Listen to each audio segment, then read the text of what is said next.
सुनिए ध्यान से, लिखा है पांचवी बात, वह पीड़ा में था। कौन? लाजर पीड़ा में था, लेकिन धनवान जो व्यक्ति था वो अपने पीड़ा को देख रहा था। ध्यान दीजिएगा, धनवान पीड़ा में था, लाजर सुख में था। धनवान पीड़ा में था, धनवान पहले अगर आप 20 से लेकर 22 तक पढ़े तो कौन पीड़ा में था? ऊंचा बोले। जी हां, जब पहली आयतें आप पढ़ते हैं तो लाजर पीड़ा में था और सुख में कौन था? धनवान सुख में था। लेकिन जैसे ही आप 23 से लेकर 28 तक पढ़ते हैं, धनवान पीड़ा में चला गया और लाजर सुख में चला गया। ध्यान से सुनिएगा, आप कभी एसी की हवा लीजिए और जैसे एसी की हवा लेंगे और आप नीचे उतरेंगे, एसी बंद कर दीजिए, उसके बाद आपको गर्मी लगनी शुरू हो जाएगी। हाँ या ना? एक ये सुख है। दूसरी बात, आप कभी सोफे पर बैठिए, सोफा आपको सुख देता है। हाँ या ना? लेकिन ध्यान दीजिएगा, वो आपको सुख और आराम दे सकता है। सोफा, एसी आपको सुख और आराम दे सकता है। हाँ या ना? लेकिन ध्यान से सुनिएगा, आपको शांति नहीं दे सकता।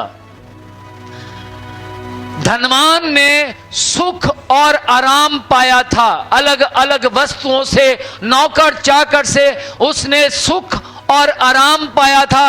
लेकिन लाजर ने सुख और आराम नहीं पाया था, उसने शांति पाई थी।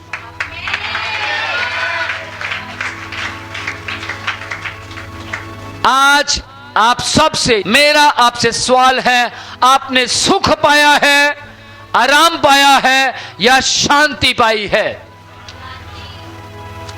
यदि आपने शांति पाई है तो आपको मायने नहीं रखता आपके पास धन है या नहीं। यदि आपने शांति पाई है तो आप पैसे के पीछे नहीं भागेंगे। यदि आपने शांति पाई है तो आप कभी भी ऐसी वस्तुओं के पीछे नहीं जाएंगे जो आपके शांति को भंग करे। सोफा, कूलर, एसी या फिर बेस्ट पैंट कोट, बेस्ट कपड़े, वो आपको केवल आराम दे सकते हैं। अच्छा पिल्लो आपको आराम दे सकता है, लेकिन लाजर के पास पीड़ा में भी, दुख में भी, जख्मों में भी शांति थी। Praise the Lord. उसके पास शांति थी। ध्यान दीजिएगा, आगे पढ़ेंगे हम। पांचवी बात, वह सब उद्धार पाए हुओं के साथ जाकर बैठ गया। अब्राहम भी वहीं पर था और बहुत से उद्धार पाए हुए लोग वहां बैठे थे। उद्धार पाए हुए, यीशु मसीह के बाद उद्धार आया, किस किस को मालूम है? और वहां लिखा है लाजर उद्धार पाए हुओं के साथ जाकर बैठ गया। इसका मतलब वहां पर यीशु के प्रचारक भी बैठे थे।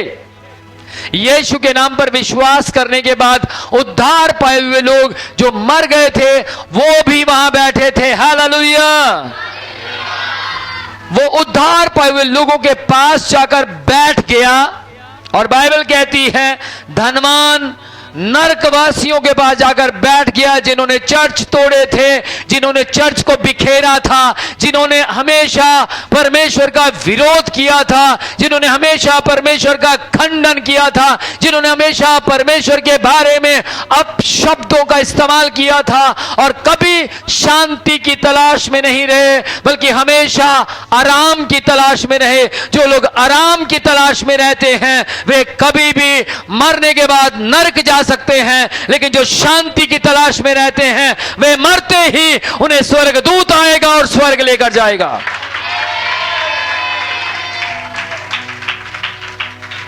Praise the Lord. लाजर कोड़ी और जख्मी होने के बाद कहां था? धनवान मरने के बाद कहां था? नरक में। ध्यान से सुनिएगा, आगे चलेंगे। लिखा है छठी बात, वह शांति में था, नरक में नहीं था। शांति में था, पीड़ा में नहीं था, नरक में नहीं था, वो बचाया हुआ था। उसने पीड़ाओं के साथ अलगाव किया था। उसने अपने जीवन के अंदर चिल्लाना बंद कर दिया था, रोना बंद कर दिया था, क्योंकि वो मरने के बाद स्वर्ग में आ चुका था। Praise the Lord. कितनी अनोखी सी बात है। लाजर के साथ बिल्कुल उसकी परिस्थितियों के अपोजिट हुआ। धनवान के साथ उसकी परिस्थितियों के साथ बिल्कुल अपोजिट हुआ। किस किस को सुनाई दे रहा है? सबको लग रहा होगा, जब धनवान को देखा होगा, वो रथ पर जा रहा था, आगे पीछे सैनिक दौड़ रहे थे। ओ क्या कहते हैं, हवाएं चल रही होंगी, जय धनवान जी की जय हो। ओ सब देख रहे हो, वाह कितना नाम है, धनवान जी का बहुत नाम है। कहां जा रहे हैं? धनवान जी की कोठी पर जा रहे हैं, धनवान जी की महल पर जा रहे हैं। अच्छा, अरे वाह यार क्या बात है। और जब लाजर को वहां देखते, साइड ऐसे कर कर वो लाजर के पास से निकलते थे, क्योंकि उसमें से बदबू आती थी। उसको कोई टच करना नहीं चाह रहा था, उसको कोई छूना नहीं चाह रहा था। और कहते होंगे लोग, साइड प्लीज, साइड हो जाओ। हो सकता है वहां से निकलने से पहले वहां पोछा झाड़ू लगाया जाता हो सकता है इत्र फेंका जाता हो, क्योंकि उसके जख्मों में से बदबू निकलती थी। लेकिन ध्यान दीजिएगा इस बात के ऊपर, धनवान जब चलता था तो जय जय होती थी, धनवान जब चलता था वाह वाह होती थी, धनवान जब चलता था उसके कई सौ मित्र निकल आया करते थे। लेकिन लाजर का कोई मित्र, लाजर को कोई मित्र बनाना नहीं चाहता था। लाजर के मित्र कम थे, क्योंकि वो भिखारी था। लेकिन धनवान के बहुत मित्र थे। मैं आपको बताना चाहता हूं, कुछ साल पहले की बात, एक व्यक्ति मेरे पास आया, और उन दिनों में मैं बहुत गरीब हुआ करता था। और वो व्यक्ति मेरे पास आया, उसने आके कहा कि विनोद भाई कैसे हैं? मैंने बोला मैं ठीक हूं। आपकी कोठी कहाँ है? मैंने बोला कोठी? कौन सी कोठी? नहीं, आपका घर है ना, अच्छा घर, वो कहाँ पर है? मैंने बोला मेरा कोई घर नहीं है, मैं तो कभी इस फुटपाथ पर तो कभी अगली फुटपाथ पर, मेरा कोई ठिकाना, मैं तो यहीं सो जाता हूं। लेकिन उसने कहा भाई मैं तो हैरान हो गया, मुझे तो ये लगता था कि आपका बहुत सुंदर घर होगा, आपके पास सब कुछ सुंदर होगा। तो मैंने पूछा वो क्यों? क्योंकि मैं शुरू से, ध्यान से सुना, शुरू से चाहे मेरे पास फटी हुई पैंट हो, टूटी हुई चप्पल हो, लेकिन हमेशा ही मैं अच्छे कपड़े पहनता था। समझ पा रहे? हमेशा उसको अच्छा करके पहनता था, ये मेरी आदत थी। तो उन्होंने सोचा स्मार्ट है, रंग रूप भी अच्छा है, और इतना सुंदर लड़का तो गरीबों का नहीं हो सकता, अमीरों को ही हो सकता है। लेकिन मेरी बात ध्यान से सुनिएगा, बहुत से लोग धन के पीछे पीछे जाते हैं, लेकिन धन्य है वे लोग जो लाजर की तरह गरीबी में भी रहकर, लाजर की तरह हर एक प्रकार के जख्मों में भी रहकर, लाजर की तरह हर प्रकार की तकलीफों में भी रहकर अपने यीशु के पीछे, परमेश्वर के पीछे जाते हैं। लाजर शांति को पहुंच चुका था, लाजर को प्यास नहीं लग रही थी, लाजर को गर्मी नहीं लग रही थी, क्योंकि वहां एसी था। स्वर्ग में कोई एसी नहीं है, लेकिन फिर भी वहां गर्मी नहीं लगती। Praise the Lord. स्वर्ग के अंदर सोने की सड़कें थी, धनवान के घर में नहीं थी। स्वर्ग के अंदर अजीब सा आराम था, अजीब सी शांति थी, जिसको बयान नहीं किया जा सकता। सब लोग एक जगह पर बैठे थे, पर अपनी अपनी शांति में खोए हुए थे। सब लोग एक जगह पर बैठे थे। हाँ, अच्छा लाजर तूने नीचे क्या किया? मैं बहुत दुखी था, जख्मों में था। अच्छा, तो तूने परमेश्वर से कभी कहा नहीं कि मेरे जख्म को खत्म कर दे? उद्धार पाए हुए लोगों ने उससे पूछा होगा, हाँ या ना? और उसने कहा होगा नहीं, कभी जरूरत ही नहीं पड़ी, क्योंकि उन जख्मों के अंदर भी मुझे शांति मिल रही थी। Praise the Lord. क्या तूने कभी अमीरी नहीं मांगी? नहीं, मुझे जरूरत ही नहीं थी, क्योंकि गरीबी के अंदर मुझे शांति अमीरों से ज्यादा मिल रही थी। लाजर, हमने भी नीचे जीवन जिया धरती के ऊपर, बहुत प्रचार किया यीशु मसीह का, बदले में हमें मार दिया। मारने वालों को लगता था कि हम इनको मार देंगे, काट देंगे, बस इनका खात्मा हो जाएगा। जैसे इन्होंने हमें मारा, हम स्वर्ग की ओर चले गए। लेकिन हमने जितनों को वचन सुनाया था वो हमारे जैसे बन गए, प्रचारक। अगर आप एक विनोद प्रोचिया को मार देंगे, एक बार मार के देखना, ध्यान से सुनना। दिल्ली में मुझे यीशु मसीह के नाम के लिए मारा, तो दिल्ली में 25 विनोद प्रोचिया खड़े हो गए और यीशु का प्रचार करने लगे। नंगल में मुझे यीशु के नाम के लिए मारा, 35 लोगों ने मारा था। कितने लोगों ने? मैं क्या कर लेता? मैं कौन सा कोई बहुत तकड़ा व्यक्ति था कि मैं उनको कुछ कर देता? 35 लोगों ने मारा। मारने के बाद उन्होंने झूठा केस किया, और जो कुछ भी आप सबको पता है, मैंने कई बार बताया। मैं अंदर चला गया, बाहर विनोद प्रोचिया जैसे सैकड़ों पैदा हो गए और वो यीशु का प्रचार करने लगे। Praise the Lord. तो ध्यान से सुनिएगा, यही कारण है विनोद प्रोचिया मौत से नहीं डरता, बल्कि उससे डरता है जो जीवन और मौत देने की ताकत रखता है। आमेन। ध्यान दीजिएगा इस बात के ऊपर। वह मारा गया और गाड़ा गया। कौन? धनवान। लाजर भी मारा गया और गाड़ा गया, यानी दफनाया गया। दोनों चीजें सेम थी, लेकिन एक चीज में फर्क आ गया। वो क्या था? ध्यान से सुनिएगा। धनवान के पास भी जीवन था, लाजर के पास भी जीवन था। धनवान के पास ऐशो आराम का जीवन था, लाजर के पास गरीबी का जीवन था। धनवान भी मरा और लाजर भी मरा। धनवान भी गाड़ा गया और लाजर भी गाड़ा गया। लेकिन धनवान मरने के बाद नरक गया और लाजर मरने के बाद स्वर्ग गया। धनवान जैसे ही नरक में पहुंचा, उसने ऊपर की ओर देखा और क्या देखा? लाजर सुख के साथ ऊपर बैठा है। और उसने नीचे तड़पते हुए, गर्मी में पूरा तड़पते हुए, वहां नीचे कीड़े मकोड़े। आपको मालूम है नरक के बारे में बाइबल में लिखा है कि वहां भयंकर गर्मी है, सहन से बाहर है। ये जो गर्मी आप सहन कर रहे हैं, आप धन्य हैं अगर आप इस गर्मी को सहन करते हैं। आपको मालूम है इससे साबित हो जाता है आप मरने के बाद स्वर्ग जाएंगे। सैकड़ों ही लोग हैं जो ऐसी गर्मी सहन नहीं कर पाते, करना नहीं चाहते। क्यों नहीं करना चाहते? क्योंकि गर्मी लगती है। लेकिन धन्य है वे लोग जो ऐसी गर्मी को सहन करते हैं, क्योंकि मरने के बाद वे स्वर्ग जाएंगे। ध्यान दीजिएगा इस बात के ऊपर।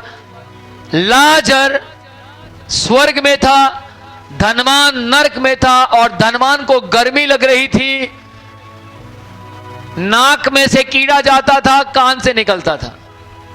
कान में से कीड़ा जाता था, मुंह से निकलता था, और पता नहीं कहां कहां से निकलता था। समझ पा रहे? बुरा हाल था, परेशान धनवान। धनवान ने ऊपर की ओर देखा, कीड़े से तो मैं बच नहीं सकता, गंदगी से तो मैं बच नहीं सकता, कम से कम पानी तो पी सकता हूं। और धनवान ने कहा मुझे पानी दे दो। किसी ने उसकी आवाज नहीं सुनी, और बगल में पड़ोसी ने कहा होगा तू तो आज पानी मांग रहा है, मुझे तो काफी सालों से पानी नहीं मिला और मैं यहीं सड़ रहा हूं। बहुत बड़ी गलती कर गया। अगर सुधर जाता तो अच्छा था। अगर मैंने यीशु की बातों पर ध्यान दिया होता तो अच्छा था। उस समय तो मैं कहता रहा जब मरूंगा देखी जाएगी। अरे सब मैं कल्ला थोड़ा नरक में होऊंगा, बहुत होंगे। धनवान भी था वहां और बहुत से लोग वहां नरक में खड़े थे और वो कह रहे होंगे उसको, आज तो तेरा पहला दिन है, अभी देखना धीरे धीरे गर्मी बढ़ती चली जाएगी, हालात खराब होते चले जाएंगे, तू और मैं यहां पर तड़पते रहेंगे। और केवल तू और मैं नहीं, थोड़ा पीछे की और नजर मार, सैकड़ों करोड़ों अरबों खरबों आत्माएं वहां तड़प रही थी। और उसने ऐसी तड़पन के अंदर, कभी आप में से कोई इमरजेंसी गया है? इमरजेंसी, पीजीआई की इमरजेंसी देखी किसी ने? चलो पीजीआई की नहीं देखी, किसी और जगह की देखी। मेन ध्यान से सुना, अगर आप पीजीआई प्राइवेट हॉस्पिटलों की बात नहीं मैं कर रहा, जिसने सरकारी इमरजेंसी देखी है वो समझ सकता नरक कैसा होगा। वहां इधर से चिलचिलाहट, उधर से चिलचिलाहट, यहां कह रहा है, उधर से कह रहा आई, तो वहां ये हालात है नरक के अंदर। वो चिल्लाया और उसने कहा, हे अब्राहम। इसका मतलब, उसने कहा हे अब्राहम, इसका मतलब क्या है? इसका मतलब वो बाइबल के विषय में जानता था। कौन? धनवान। उसने बोला, हे अब्राहम, लाजर से कह दीजिए। कौन सी उंगली लिखा वहां? चिचली। इसका मतलब उसको चिचली उंगली का भी याद था। चिचली उंगली डबोकर पानी में मेरी जीभ पर रख दे। अब्राहम जी ने क्या कहा? लाजर, हे धनवान, वहां नहीं आ सकता और ना तू यहां आ सकता है, क्योंकि तेरे बीच में और लाजर के बीच में एक दीवार नहीं, खाई है, एक बड़ी खाई है। ना तू इसको लांघ सकता, ना ये उसको लांघ सकता है। उसने बोला ओके ठीक है, अगर ये नहीं हो सकता, उसको अपने भाई नरक में याद आए। अगर ये नहीं हो सकता तो आप अब्राहम जी मरे हुओं में से किसी को जिंदा कर दीजिए और जिंदा कर कर कहां भेज दीजिए? धरती पर भेज दीजिए। धरती पर, धरती पर। किस किस को सुनाई दे रहा है? धरती पर भेज दीजिए। इसका मतलब धनवान धरती पर नहीं था। कहां था? धरती से नीचे था, अधोलोक में। और इसका मतलब जिसको वो जिंदा करने के लिए कह रहा था वो भी धरती पर नहीं था। वो कहां था? ऊंचा, वो स्वर्ग में था। वो स्वर्ग में था। उसने कहा आप किसी को, मरे हुए में से किसी को जीवित कर कर धरती पर मेरे भाइयों के पास भेज दीजिए। मेरे 5 भाई हैं। किस किस को सुनाई दिया? छठा वो था। मेरे 5 भाई हैं, उन भाइयों को बचाने के लिए आप भेज दीजिए, मेरी रिक्वेस्ट है। और लिखा है बाइबल में, अब्राहम जी ने एक बड़ा सुनहरा और सुंदर और बाइबल से रिप्लाई दिया। क्या कहा? कहता है तेरे भाइयों के पास विनोद प्रोचिया जैसे सुसमाचार प्रचारक हैं, तेरे भाइयों के पास बाइबल को उपदेश देने वाले हैं, तेरे भाइयों के पास चर्च है, तेरे भाइयों के पास संडे या थर्सडे या कोई और दिन चर्च लगता है, तेरे भाई चर्च में बैठते हैं, वो उनकी सुने। यदि आज आप मेरी सुन रहे हैं और आप इसे फॉलो करते हैं तो आप स्वर्ग जा सकते हैं।